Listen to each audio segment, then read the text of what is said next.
Bonjour et bienvenue. Aujourd'hui, nous allons parler de la notion de style graphique dans Illustrator et de la palette aspect. Alors jusqu'à présent, on avait appris à constituer donc des formes, que ce soit par le biais des formes primitives ou de l'outil plume, voire d'autres outils, qui nous permettaient donc de gérer la notion de remplissage, donc de fond, et la notion de contour, avec l'épaisseur, le type de contour, extérieur, intérieur, etc. Hop, voilà, de ce type-là.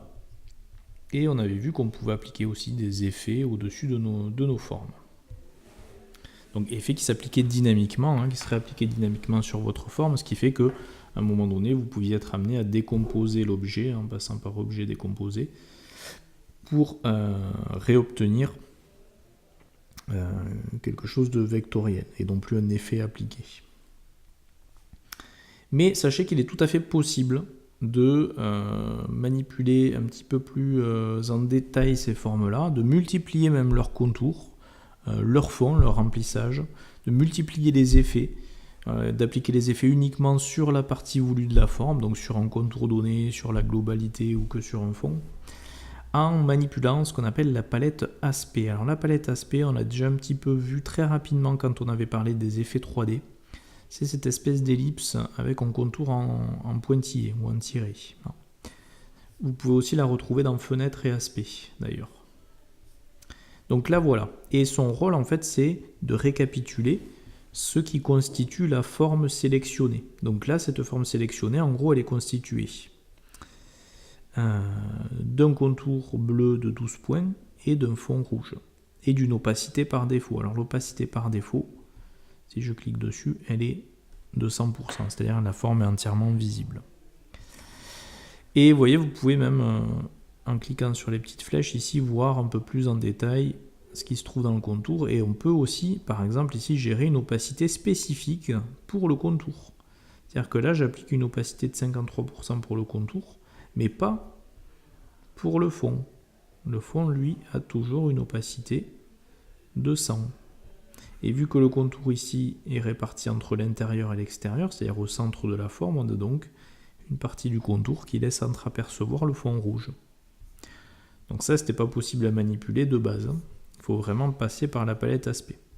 Alors au-delà de ça, ce qui est intéressant, c'est que toujours par le biais de cette palette aspect, aïe, décidément le trackpad me pose problème. Vous pouvez, en cliquant ici sur contour, gérer directement l'aspect de ce contour-là. Donc est-ce qu'il est à l'intérieur, à l'extérieur de l'objet, ou au centre, ou est-ce qu'il est en pointillé, etc., etc. Je vais le laisser comme ça, en pointillé. Autre chose intéressante de la palette aspect, c'est les boutons que vous avez en bas. Donc vous pouvez, par le biais de ce premier bouton, ajouter un nouveau contour. Donc jusqu'à présent, on ne pouvait appliquer qu'un contour. Grâce à ce bouton, vous voyez que je peux rajouter un contour en lui précisant une couleur potentiellement spécifique, du jaune par exemple, en pouvant aussi le paramétrer en cliquant sur ce contour ici là, et pas celui-là qui correspond au bleu, et lui dire il aura une épaisseur plus importante, il sera à l'extérieur de l'objet et pas à l'intérieur, il ne sera pas en pointillé, et répéter l'opération pour X contours si vous le souhaitez. Vous voyez, on est plus limité en termes de quantité de contours. De la même manière, le fond. On a un fond rouge, il n'y a rien qui nous empêche avec ce petit bouton-là d'ajouter un nouveau fond. Par exemple, un fond en motif, qui du coup laisse entreapercevoir aussi, en fonction du motif, le fond qui se trouve derrière. Donc CF le cours sur les motifs d'ailleurs. Ou alors on pourrait mettre un dégradé de couleur. Alors auquel cas je suis d'accord, là le dégradé de couleur masque le fond rouge. Alors, à la limite on peut très bien dire ce fond là je maintiens le clic dessus et je le passe en dessous, mais auquel cas c'est le fond rouge qui prend le dessus sur le dégradé. Donc le problème revient au même, on ne voit pas les deux fonds.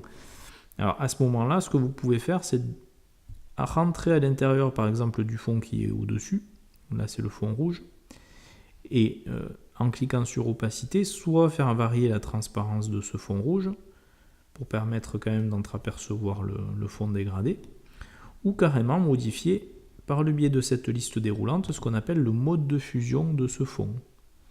Donc de quelle manière la couleur de ce fond va se comporter par rapport à la couleur du fond du dessous. On pourrait faire des incrustations par exemple, des différences de couleurs, qui donneraient quelque chose d'assez étrange. Le mode teinte. Alors tout ça c'est des modes qu'on retrouvera dans Photoshop au niveau de la gestion des calques. Dans Illustrator c'est peut-être un peu moins intéressant parce qu'on n'a pas vraiment de texture. En général on a des dégradés ou des fonds de couleur unis, donc il y a moins d'intérêt. En tout cas c'est faisable. On peut modifier le mode de fusion du fond inséré. Donc voilà, de cette manière-là, vous pouvez créer plusieurs fonds, plusieurs contours et avoir quelque chose d'un peu plus complexe que ce qu'on avait à la base. Et au-delà de ça, vous avez ici le bouton FX qui revient à manipuler le menu effets. Donc quand vous cliquez sur FX, vous retrouvez la même chose. Vous retrouvez notamment les effets 3D, les effets spéciaux pour les ombres portées par exemple. Alors de base, si vous faites ça, l'ombre portée que vous créez va s'appliquer à l'ensemble, c'est-à-dire tout à fait en bas de la liste. Mais vous pourriez très bien dire, cette ombre portée, je veux qu'elle s'applique par exemple au contour bleu. Donc, si je fais glisser l'ombre portée pour l'amener à l'intérieur du contour bleu, à ce moment-là, c'est le contour bleu qui se voit appliquer l'ombre portée, et pas la totalité de la forme. Donc idem pour les effets 3D. Si j'applique un effet d'extrusion,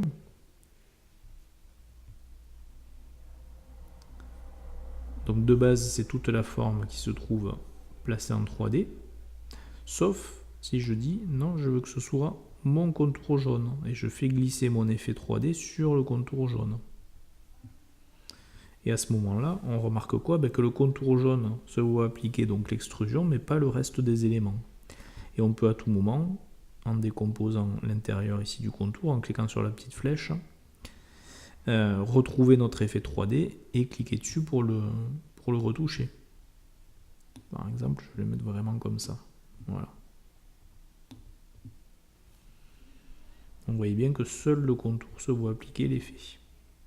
Bon, c'est pas forcément judicieux là, c'est un exemple, mais pour vous expliquer ce qu'il est possible de faire au niveau manipulation sur cette palette aspect. Donc multiplier les contours, multiplier les fonds, changer la position d'un contour ou d'un fond par rapport à l'autre, c'est-à-dire que ce contour, je pourrais très bien le mettre complètement en fond de l'ensemble. Alors, il faut toujours sélectionner la forme par contre. Donc je le mets carrément au fond de l'ensemble et vous voyez que du coup, ce contour se retrouve en arrière-plan de ma forme.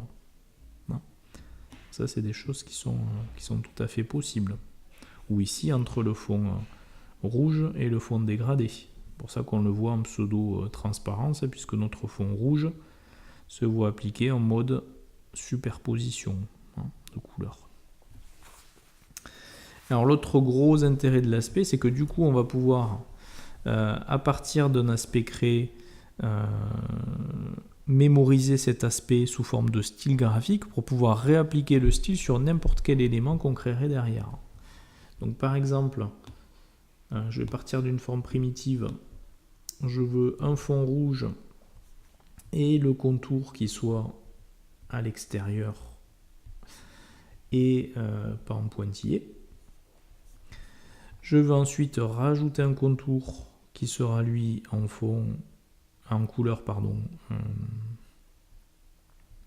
pareil rouge, qui sera également à l'extérieur et en taille un peu plus importante. Alors vous voyez que du coup on ne voit plus le contour bleu, puisque le contour rouge se trouve au-dessus du contour bleu, donc on peut encore une fois prendre le contour rouge et en maintenant le clic le mettre sous le contour bleu. Vous voyez ? Et si je souhaite que ceci soit réutilisable pour par exemple du texte, pourquoi pas, donc ces deux contours là, ce que je peux faire, c'est ouvrir ici par le biais de ce bouton la palette des styles graphiques. On a déjà quelques styles mémorisés. Prendre mon objet, le faire glisser dans la palette de styles graphiques et du coup je viens de créer un nouveau style. Donc l'intérêt de la manip, c'est que derrière, si je crée n'importe quelle forme, je peux, en un clic sur mon style graphique, lui appliquer ce style-là. Donc on réapplique donc ce contour double sur cette nouvelle forme. Et donc le gros intérêt derrière, je vous disais, c'est qu'on peut appliquer ça aussi sur du texte. Donc si j'ai un texte de cette manière-là, je peux lui appliquer le style graphique, et vous voyez que le texte se voit appliquer donc ce contour double à l'extérieur. Or, on avait vu précédemment qu'il n'était pas possible de base d'appliquer un contour extérieur à du texte. En passant par la palette aspect et en mémorisant un style graphique et en réappliquant ce style graphique au texte, du coup, c'est possible. Sans aucun problème. Donc voilà, je vous propose moi de vous amuser avec cette notion donc, de palette aspect, de gérer ses contours multiples, ses fonds multiples et ses effets multiples aussi, hein, que ce soit sur un fond, sur un contour, sur la totalité de la forme, et derrière de mémoriser ça pour une réutilisation possible sous forme de style graphique. Voilà, à très bientôt pour un nouveau cours sur Illustrator.